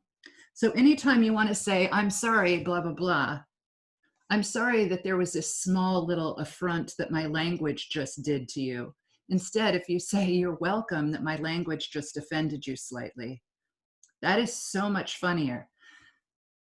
Anyway, I've been doing that for a couple of years. Like, you never have to apologize. All the shit can hit the fan, and "I'm sorry" isn't a necessary use of language. It's just not. It's already, whatever's happened has already happened. The tree has already fallen on the trampoline. But I do understand that sometimes we don't have a better use of language. Anyway, so that's what I've been playing with linguistically. One of the things. Next. Also, like a good exercise to try to match your language with how you feel. And sometimes those things are totally confounded because, of course, we use our language to identify how we feel. And we know other languages have vocabulary words that for feelings that we can't express in this language, or for objects that we can't express in this language. But I think if you're not feeling sorry, then to say "I'm sorry" is probably not honest. You know, like when somebody feels like you owe them an apology. I mean, I've been in that situation a fair amount where somebody thinks I owe them an apology, and I don't feel that way. Right. So for me to say "I'm sorry" and be disingenuous about it, it's not. Right. Like I could say "I'm sorry you feel that way," or "I'm sorry I made you feel that way." I am sorry that I made you feel so strongly about whatever it is that you think I owe you an apology. I'm also sorry that we're still talking. sorry we don't speak another language where we have some options. I was going to say about Aprigraha, I was trying to figure out, have I experienced that? Like what you were describing, Sarah, in the list, and like where are the moments in your life where you can, are there moments in your life where you can point to it and say, oh, I think that might have been it.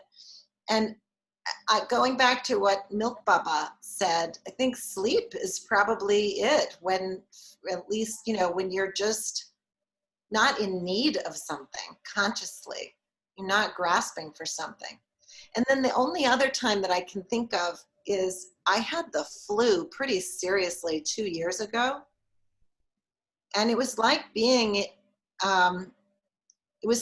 awake but asleep, like in a wakeful sleep, where I had no ability to want anything other than occasionally I wanted an orange, but that was it. And there was like no desire, no volition, you know, no ability to sort of generate any voluntary behavior. And even the things that I normally love, like I couldn't get to the yoga studio, things that would feed my soul.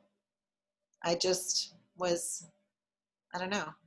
I remember saying to my husband, like, I think I might die.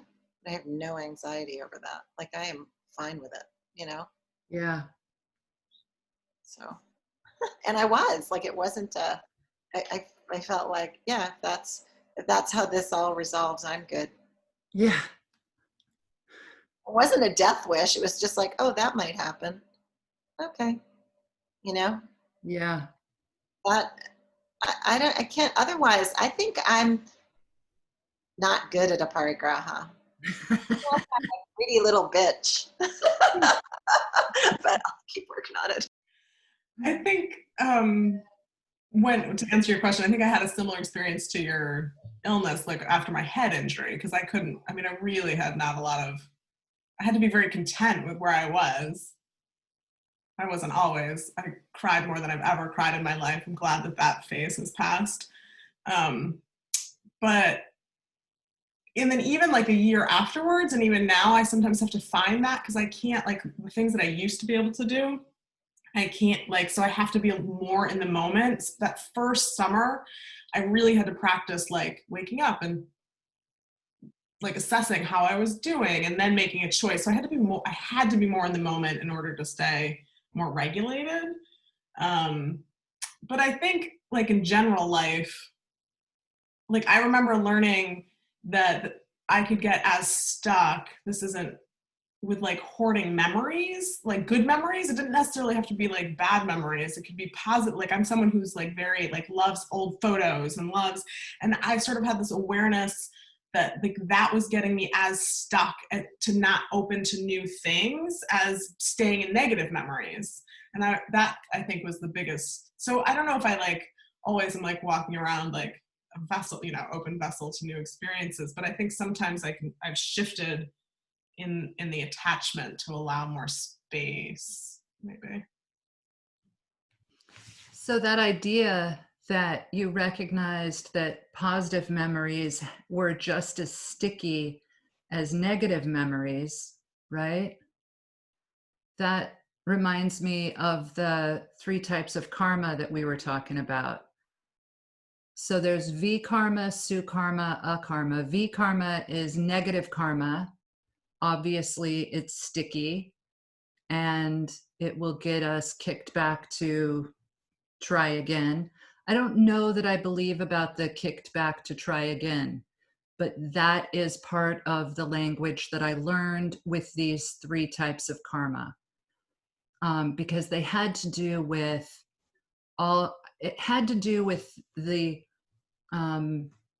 assumption that our goal is that we don't want to be reborn on Earth again because it has so much suffering. I'm personally having a ball and I plan on being reborn again because it's funny. So anyway, V karma is negative karma. Su karma is positive karma. Positive karma it's so enjoyable, right? You get lots of rewards for doing good, and you get to do good, and you get to have recognition for that, and doing good feels good, and the recognition feels good, and anyway, it kind of grows the ego. So Su karma is just as sticky as V karma, and even though it's totally fun, it will get you kicked back onto Earth over and over and over again. And then akarma means no karma. And that's when we can participate and not have attachment to the outcome. We can participate and not take credit. I repeat this to myself sometimes because if I start to I repeat it usually in the evening. By the evening, I'm tired enough that I can get caught up in things. So if you can get so much accomplished if you don't care who gets the credit, right? Like you can get so much done if other people think that's their idea and they help get the work done and they get the credit and they get the money and they get famous and they get everything. Are you cool with that? It's kind of a big jump, honestly, but it's a smaller jump if you work on it. So anyway, akarma is when you can participate in the world and not, you're just doing it because it's what needs to be done in the moment. It's what needs to be done in your inner guidance system. And you're not doing things for money or fame or the possible reward of, what is there other than money and fame? Famous people falling in love with you, people with money falling in love with you. I don't know. I don't think love is on the list, but certain types of relationships might be on the list, like moving up in social status or moving up in the new car lineup or whatever. Anyway, akarma is neutral. Don't take the bait. Don't deny. Don't defend. Don't explain. Don't worry.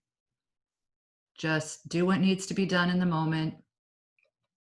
It almost sounds boring, but it can still be funny. Fun, funny, hilarious.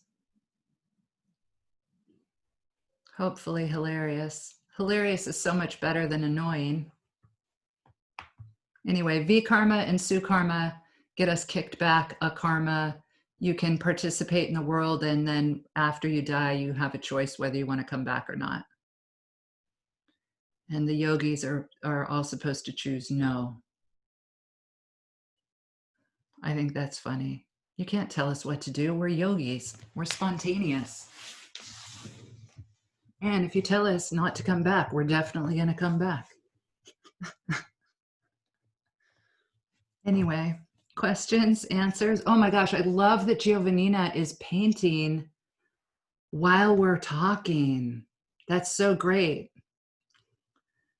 It's like when Kelly Orne cooks while we talk. So good. Comments? Danielle, you got anything? Well, I'm curious about just reading more about this since I don't really know much except for what everyone was saying. But it just makes me think about like the relevance in my life, which is parenting a 4-year-old and an almost 1-year-old. And it just makes me think about like how he's so at this in this stage right now where it's like he is so affected by like what I say, how I say it, and like all of my emotions. So it's like if we're having a bad day and he's just constantly like running in the corner and crying, and it's just like thinking about the words that I use and how I use them, like how, because with Leo it's like simple is best. If I use too many words, he's not getting it. But so it just really makes me think about also like how I grew up and how I was talked to, as a kid, and getting out of that, dysfunctional pattern that just, what didn't work for me when I was a kid, and like being conscious of that and having to change it. So it's like when I want to react in a certain way that's going to give me, like, make me feel better by like snapping at him, right? Which doesn't help anyone. It's just like I've been working on just like changing that to like, okay, just like take a breath or so, or just like go in the next room, just collect myself for like 5 seconds and like come back and try and do something different, So like I'm just like really into that with like doing the opposite of that negative thought or so, right? And it's hard because sometimes I'm like, I just want to snap, I just want to get out that frustration, but like Leo just breaks my heart when I lick his face when I just do that. So it's like that's not how I want to be, really. You know what I mean? So it's just, yeah. Danielle, you're reminding me of this conversation that I had with a friend when my kids were toddlers. My son was 2.5, I think, at the time, and he used to throw tantrums that were not for the faint of heart. I had never babysat or changed a diaper when I had my first child. So, and I was never really interested in kids. And then we decided, for lots of reasons, at one point, like, let's do it, let's have a kid. And but I was completely unprepared. And my mother died when I was little, so I didn't have a really accessible model. But I was talking to a friend about these tantrums that my son would have. They were long. Like, he would scream and have a fit for 45 minutes. And sometimes I would just like put him in his crib and walk out of the room and vacuum. Just so Yeah. There was nothing I could do. Like, you couldn't intervene when there's no prefrontal cortex there. There's nothing you can do. Like, you just got to let them ride it out. Yeah. So I thought, I'll put him in a safe place. He's not accepting anything from me, any affection or any attempt to try to deregulate him or downregulate him. And this friend of mine said, and it was when you said to do the opposite, or somebody was talking about doing the opposite, might have been Sarah. She said, pull in closer in those moments when you want to exit. That's the time to pull in closer. And I have used that. My kids are in their 20s now, and I have used that. I've come back to that whenever I feel this, this kind of polarizing magnetic force where the kids go in one way and I'm going the other, and I can just feel myself at odds with what they're doing or what they're saying or what they're feeling, and I just think of her saying, pull in closer, especially in the teenage years. It really helped, but it was such a gift for her to say that to me. And it was effective. And it wasn't always effective in changing the tantrum, but it was effective in trying to do something different, and in trying to quell my own need at that point to run in the opposite direction and to make this way, make this end. She was like, no, that's the time you move in. I like that. That helps you. Yeah, I do. You can send her a text and tell her we all say thank you. Does Leo go to school at all? Yeah, he's in preschool. Yeah. Yeah. I didn't know if it was still happening or if they had closed it for 2021 or. Oh, knock on wood, no, but we'll see. Oh yeah, it's definitely been a rough. Breaks are always a little rough. School's always like the best for him routine. But, yeah. So yeah, school starts on Monday again. Do you have that book? It's like a children's sign language book. Oh yeah. You do? Yeah, he's so great. He's so great at sign language, and I think it's just sometimes with him, it's like you can only do so much, and then it's just like Leo. I know. And so it's. I know. I mean, I do know. I have friends that are adults that it's like really want the world to be perfect. Yeah. In every single moment, and I'm like, well. No, yeah, it is. It is. It's just not always comfortable, but the world is fine. Yeah. I but know. He's good. It definitely makes me be a better person. Hey, So. if Danielle, if for some reason school gets canceled, will you just text me? Oh, of course. Okay. Oh. Hi, Daisy. All right. I love us. It looks like Giovanina was going to say something. Oh, good. Oh, I don't necessarily have a great way to articulate this, but in thinking about sort of getting to, we keep kind of bringing up like the opposite. So if we're in negative language zone and we're trying to get to like switch our thought about that, there is this really clutch little space that has to happen for us to say, like, validate the thought we're having, give ourselves a moment to take a breath, like set the kid down or whatever it is, right? So it's like the opposite doesn't just like switch. We have to have this little tool, whatever our tool is, to help transition us into different language, which is, the same thing with, you were talking about Leo, Danielle, just like I am a school psychologist, so working with kids and helping be their tool to get from, helping basically just validate, like when they're in that moment, like, I hear you, this is tough, and then like no more language, because we do the same thing for ourselves. We say, this is a tough moment, like I need to walk out of this situation so I don't lose my shit, so we are that for the tantrum 4-year-old or the 15-year-old that's really dysregulated, or that moment of us pulling in closer takes a tool for us to sort of help that transition happen with a little more ease and grace of like, a negative language thought doesn't have to be thought of as bad or unwelcomed, because they often come in out of like fear, anxiety, and maybe the thing really is scary.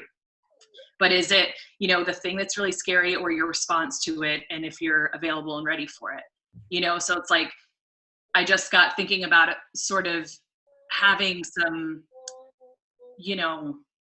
grace when we're making this transition. And ideally we can get this transitional moment to happen quicker and quicker and quicker, but sometimes it feels like negative language is over here and positive language feels like it's in the other side of the world, you know, like, and that transition can feel like it's going to take forever. And then there are moments where you're like, I just needed 10 seconds and now I can, like, you know, kind of switch the way I'm thinking. And thinking about that with kids too, like a lot of times my the kids I work with will really be in like a heightened state, and I just like will kneel down on the floor with them and look them in the eye and just get on their level and say, this is tough, like, and then I don't say anything else.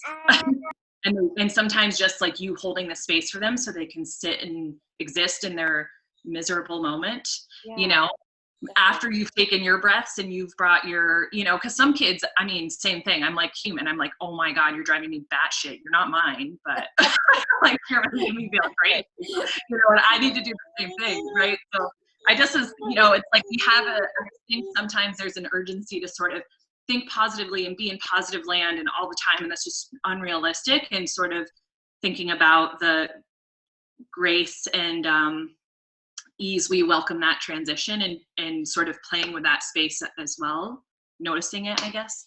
Those are just some scrambled thoughts. They weren't super clear, but I like it. I like those. Yeah, thank you. Cool. Anybody else?